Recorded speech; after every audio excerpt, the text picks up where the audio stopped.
Hey guys, what's going on? Tenebris here. Welcome to episode 3 of my Hypixel Skyblock guide. So in this episode, we're going to be exploring the hub a little bit more, and we're also going to get into a cool mechanic that is custom to Skyblock called Reforging.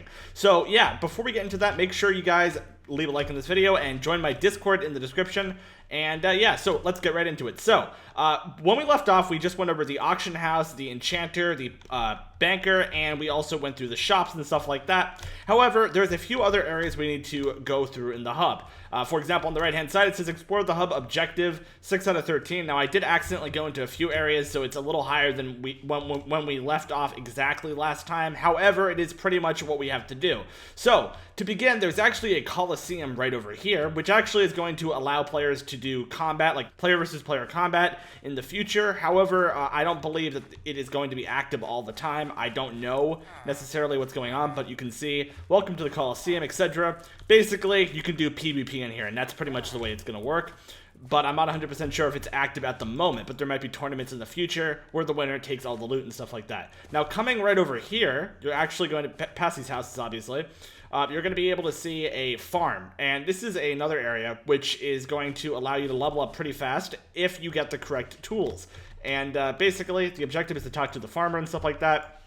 We'll do that in 1 second, but really briefly, guys, before we get into that, I just wanted to tell you guys what these little things around the hub are. Let me just find that one that I just missed. I believe it was right around here. So yeah, these things right here are actually called fairy souls, and there's an area, you actually have to go all around the map to find them. Maybe in a future video, like next guide or whatever, I'm gonna give a list of all of the locations of the fairy souls and whatnot, and exactly what to do with them and stuff. But basically, if you collect enough of them, you can actually go trade them in and get higher stats. So that's actually how you improve your health and mana baseline, you know, regardless of what armor you're wearing or what tools you're using. Anyway, so let's go to the farm right here. Objective, talk to the farmer. And we're going to find the farmer right in here. And you can see that the farmer right here, howdy friend.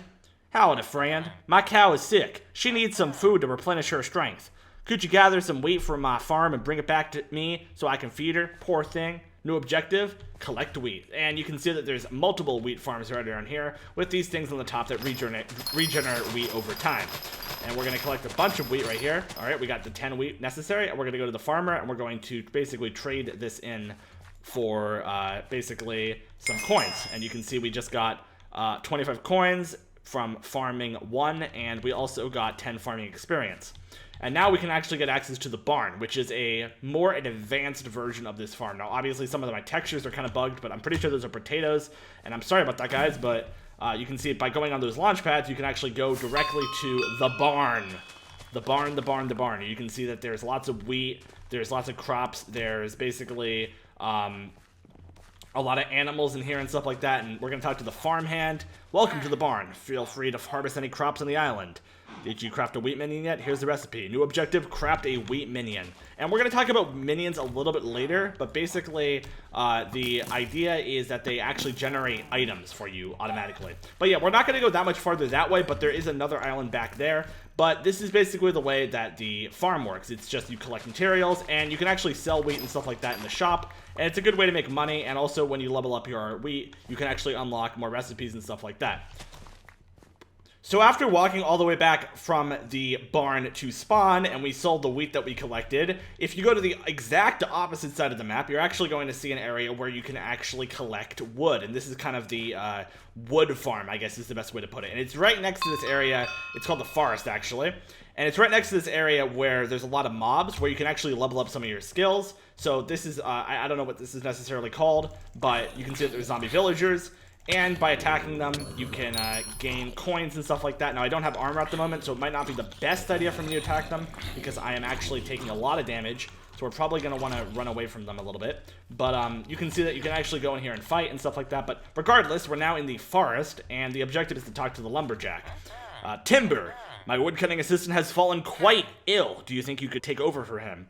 I just need you to chop down some logs. If you do, I'll even give you his old axe as a reward. And now your goal is to collect 10 logs. And you can see that there's an area right here where trees respawn and stuff like that.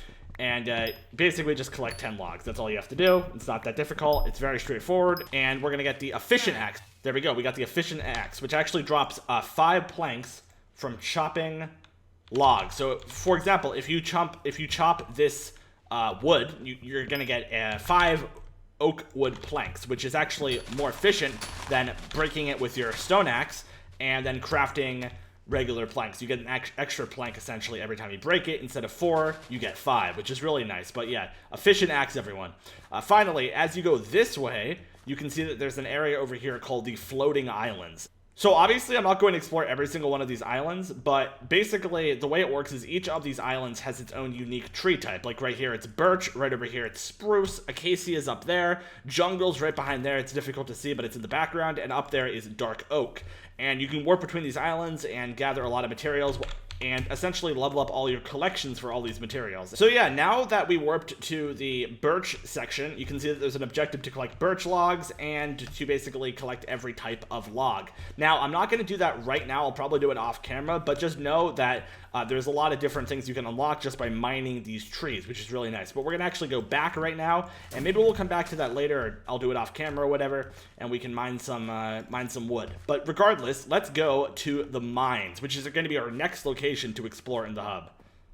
So I made it all the way back to spawn, and you can see right over here, there's actually a mine area, and there's also a blacksmith. So right here, here's the blacksmith. This blacksmith is going to allow us to, basically this anvil, is going to allow us to add enchantments to our items, and right here, this blacksmith is going to allow us to essentially reforge our items, which I'm going to explain in a few minutes. But you can see that you need to reach mining level 1 to gain access to the gold mine, which is north of this coal mine. And you need to mine coal in order to get access to reforging. So we're going to go over here into the coal mine, and we're going to look for some coal. Now, the way the coal mine works is it's really simple. You can mine stone, and it turns into cobblestone, and then it turns into bedrock and stuff like that. It's very straightforward. But we're going to get the 10 coal necessary in order to access the reforging. And then we're going to take a look at how reforging works, and I'm going to give a full guide on how it works and basically explain to everyone exactly what everything means, because there's people on the forums who have cataloged a lot of this stuff, and obviously I'm not going to act like I created all that, but basically you guys are going to see in 1 second. It's going to be pretty cool. So we got the 10 coal necessary, we're going to talk to the blacksmith, and we're going to get access to reforging. Now, it's actually going to require around 500 coins in order to reforge an item, so we may not be able to do it at the moment. However, soon we will be able to. So basically the way reforging works is it allows you to get the most out of your weapons, armor, and other items by applying stat modifiers to them. To reforge an item, place an item in my inventory. Reforging costs coins. The more prestigious items cost more to reforge.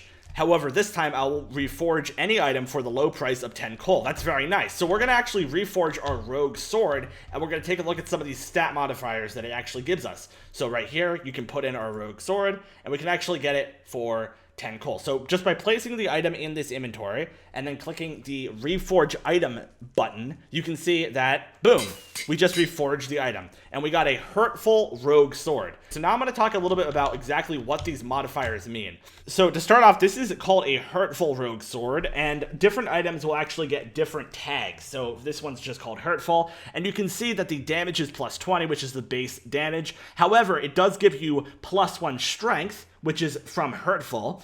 It gives you a plus 1% critical chance, which is from hurtful, and a plus 1% critical damage from hurtful. So when you do a crit, you have an extra 1% chance of doing one, and when you do the crit, you get an extra 1% damage, which is really nice. So shout out to Professional Rose for compiling a huge list of all of the reforged stats and what they do and stuff like that. So you can see that there's different strengths. There's different stats that you can get, which will increase or decrease depending on the type of prefix. So, for example, hurtful gives you strength, crit chance, and crit damage. However, there's other prefixes that can actually decrease or increase different stats. The stats are as follows: strength, crit damage, crit chance, attack speed, defense, health, intelligence, and speed. And there's actually 42 different prefixes, which I'm going to put a list of in the description.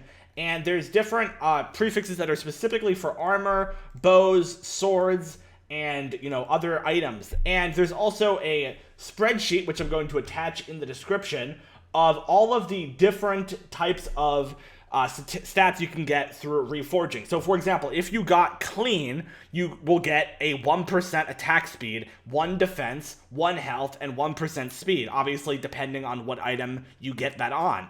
But this is only for common. There's also like the uncommon, rare, and legendary reforges, and every time you reforge an item, it actually costs some coins, obviously, to do it, but you do get a new set of stats. So you can kind of mess around with it for a little bit and get the stats that you want. Now, in order to see what all of the reforged stats actually do, you just click your Skyblock menu, go up here, and you can see Skyblock profile. Health, for example, obviously changes your maximum health. Defense reduces the damage that you take from enemies. Strength increases your base damage. So, for example, when you hold this hurtful rogue sword, you actually have a base damage of +1, which the rogue sword will add on to after that when you hold it. The speed obviously changes your movement speed. Crit chance is your critical chance. Crit damage is the amount that you do when you do a critical hit, and intelligence is your mana pool. So for example, right here, the mana cost is 50. The intelligence, higher intelligence, allows you to basically have a larger mana pool, so you can use those special stats and stuff for a longer period of time. But basically, that's how reforging works, and I'll put a link to the unfinished charts, which, by the way, they are unfinished, in the description, and you guys can go check them out for yourself and figure out what all of these different reforge things do. But that's pretty much how it works. Each name is tied to a specific set of stats. So yeah, guys, I hope you enjoyed episode 3 of my Hypixel Skyblock guide. In the next episode, we're probably going to be looking at enchanting and how that works. And yeah, so we're going to go through all the different custom enchantments you can get. And hopefully, if you guys really want me to put these out really fast, make sure you leave a like on this video, because if this gets more than 350 likes, I will put out the next video this weekend 100%. So yeah, I'll see you guys later. Peace out.